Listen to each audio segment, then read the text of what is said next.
Dilip Kalantri. I am a businessman. मेरे काफ़ी Muslim friends थे। वो अक्सर कहते थे मुझे कि इस्लाम में ब्याज से धंधा मतलब पैसा लेके धंधा करना गलत है। मुझे अक्सर अक्सर विचार आता था कि ये कैसे डेवलपमेंट होगा।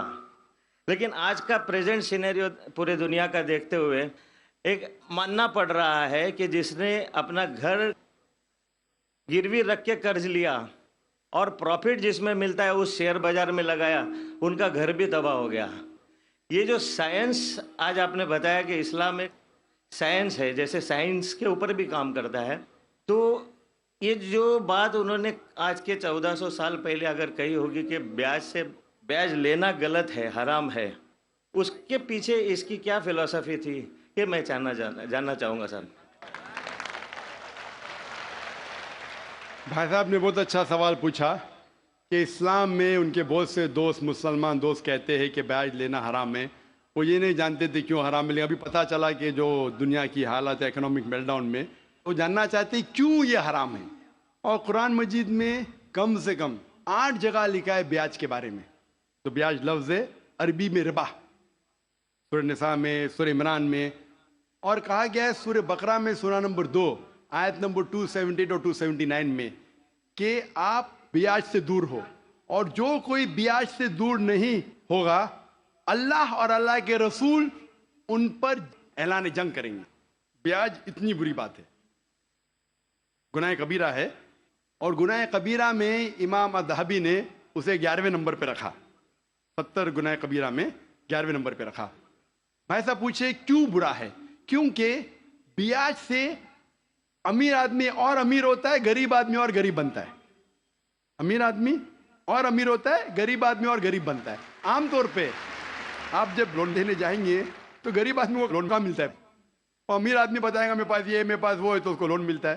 तो अमीर और अमीर बनता है, गरीब और गरीब बनता है। इसीलिए कुरान में सूरह अल हशर में सूरह नंबर 59 आयत नंबर 7 में अल्लाह ताला फरमाते कि ज़कात दो ताकि दौलत इंसानों के बीच घूमे, सिर्फ अमीरों में नहीं रहे। और ब्याज से क्या होता है, इन इस्लामिक फिलॉसफी हम कहते हैं प्रॉफिट एंड लॉस शेयरिंग। मुनाफा और नुकसान को हम बांटेंगे।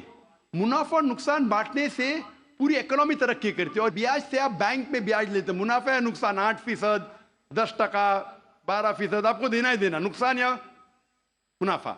लेकिन तो आप देखते शेयरिंग ऑफ द रिस्पॉन्सिबिलिटी, अगर नुकसान हुआ तो हम नुकसान शेयर करेंगे, प्रॉफिट हुआ प्रॉफिट शेयर करेंगे। ब्याज में क्या होता है, मिसाल के तौर पे बैंक में, मैं एक लंबी तकरीर दे चुका हूं इस पे, अभी वक्त नहीं है, सिर्फ ये बोलूंगा कि ब्याज में क्या होता है। मिसाल के तौर पे बैंक ए के पास सपोज 100 रुपया है, वो बैंक बी को 10 रुपया रख के 90 रुपया देती है बैंक बी को। बैंक बी उसमें से 9 रुपया रखता है, बाकी का 90% देता है बैंक सी को। बैंक सी 10% रखती, 90% दिखती डी को, डी देता है ई को। तो लोग कहते हैं मार्केट में हजारों रुपये है कितने, 100 रुपया। तो आज की तहकीक कहते हैं मार्केट में फ्लोट हो रहा है $6 ट्रिलियन, है तो कुछ नहीं, बहुत कम फ्लोट हो रहा है $6 ट्रिलियन। एक जन बेचता है, सब लोग बेचने शुरू होते। लीमैन ब्रदर्स, कौन सोच सकता था कि लीमैन ब्रदर नंबर 1 बैठ जाएगा। उसके बाद सिटी ग्रुप, एक बेटा सब बेचते गए पूरी दुनिया में एक के बाद एक। तो क्योंकि it doesn't improve the society. Islamic way के अंदर जांच पड़ताल होती, किसको लोन देना किसको नहीं देना, प्रॉफिट एंड लॉस शेयरिंग है। सन 1980 में बैंक फंड करती थी गैम्बलिंग डेन को, शराब खाने को, कॉमन हो गया। इसके बारे में अगर तकरीर मेरी सुनेंगे, interest free economy promulgated by the Quran, रिबा किस तरीके से हराम है, उसके ऊपर तकरीर मैंने की है। अगर वो सुनेंगे उसमें और डिटेल में मैं तस्करा कर रहा हूं क्यों इंटरेस्ट हराम है। लेकिन इन शॉर्ट वापिस से आज Japan, America sending ambassadors Islamic bank के बारे में जानने के लिए। हमारी गवर्नमेंट के पास हम गए थे, मैं फाइनेंस मिनिस्टर चिदम्बरम जो फाइनेंस मिनिस्टर थे उनसे जिक्र किया था कि अब इस्लामिक बैंकिंग क्यों नहीं शुरू। इंशाल्लाह करेंगे, जब मेरी मुलाकात हुई थी जद्दा में। लेकिन आरबीआई परमिशन नहीं दे रही है क्योंकि उन्हें तहकीक नहीं की।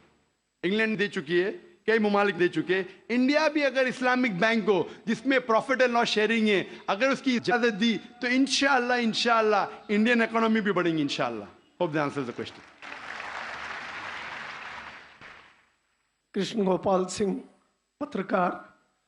मैं विद्वान श्री नाइक साहब से ये जानना चाहूँगा कि आज के आतंकवाद पर इस्लाम का क्या नज़रिया है।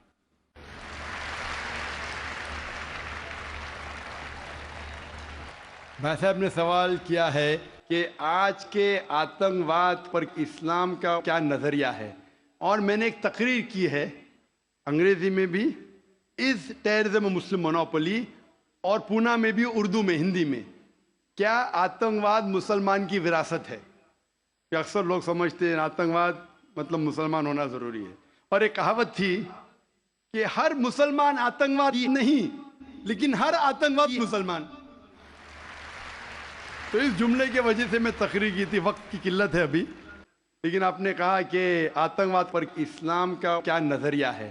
कुरान मजीद में साफ अल्फाज में लिखा है, सूरह मायदा में सूरह नंबर 5 आयत नंबर 32 में, अगर कोई भी इंसान दूसरे इंसान का कत्ल करता है, सिर्फ कत्ल के बदले कत्ल, और अगर वो इस जमीन पे फसाद फैला रहा है, इन दो वजह के अलावा कोई इंसान दूसरे इंसान का कत्ल करता है, गोया कि ऐसा है कि सारी इंसानियत का कत्ल करता है। कोई भी इंसान दूसरे इंसान का कत्ल करता है, मासूम, चाहे वो मुसलमान हो या गैर मुसलमान हो। अगर कोई इंसान दूसरे इंसान का कत्ल करता है, चाहे मुसलमान हो या गैर मुसलमान हो, अगर मासूम इंसान का कत्ल करता है, तो कुरान के आयते गोया कि वो सारी इंसानियत का कत्ल कर रहा है। और अगर वो एक मासूम इंसान की जान बचाता है, चाहे मुसलमान या गैर मुसलमान हो, गोया कि वो सारी इंसानियत की जान बचा रहा है। तो मुख्तसर सा ये जवाब है, अगर कोई मासूम लोग का कत्ल कर रहा है, इस्लाम में हराम है। मिसाल के तौर पे 9/11, 3000 से ज्यादा लोग का कत्ल हुआ ट्विन टावर के अटैक में। जो लंदन बॉम्बिंग हुए 50 से ज्यादा लोग मरे। जो बॉम्बे के अंदर ट्रेन बॉम्ब ब्लास्ट हुआ 180 से ज्यादा लोग मरे। मासूम इंसान का कत्ल करना हराम है। ये सारे जितने अटैक्स है, किसने क्या, मैं जानता नहीं हूं। मीडिया कहती हो सकता है मुसलमान, मेरे पास कोई सबूत नहीं है। जिसने भी किया उसने गलत किया, चाहे वो मुसलमान ने किया गैर मुसलमान ने किया, लेकिन अब तक ये सारे अटैक्स का कोई सबूत नहीं है कोई भी गवर्नमेंट के पास, ना यूएसए के पास, ना यूके के पास, ना इंडिया के पास। प्राइम सस्पेक्ट कहते हैं। लेकिन जिसने भी ये कत्ल किया, चाहे मुस्लिम है गैर मुस्लिम है, वो हराम है। लेकिन साथ साथ मुझे ये भी कहना है कि हजारों लोग जब अफगानिस्तान में उनका कत्ल हुआ बॉम्ब के जरिए, प्लेन के जरिए बॉम्ब गिराए गए, वो बॉम्ब जाके नीचे और बॉम्ब बनते हैं। इराक में लाखों लोग का कत्ल हुआ, अफगानिस्तान में, इराक में, ये बड़े दहशतगर्द है। और हजारों लोग का कत्ल किया जो गुजरात में हुआ। जब हम कहते हैं कि 9/11 को आप गलत कहो, ट्रेन बॉम्बिंग इन लंदन गलत कहो, जो बॉम्बिंग बॉम्बे में हुई वो गलत है, उसके साथ साथ ये भी कहो कि अफगानिस्तान में लाखों लोग का कत्ल हुआ वो भी गलत है, इराक में जो लाखों लोग का कत्ल हुआ वो भी गलत है, जो मासूम लोग का कत्ल हो रहा है पैलेस्टाइन में वो भी गलत है। हमें डबल स्टैंडर्ड नहीं करना चाहिए। पैलेस्टाइन में हो रहा है, मासूम लोग का कत्ल हो रहा है, बच्चे लोग का कत्ल किया जा रहा है, वो यूएनओ नहीं बोलती है दहशतगर्द। क्यों? Double standard. तो जो भी मासूम इंसान का कत्ल कर रहा है, चाहे वो मुसलमान हो या गैर मुसलमान हो, वो दोषी है और हराम है। इस्लाम इसकी सख्त मुखालिफत करता है।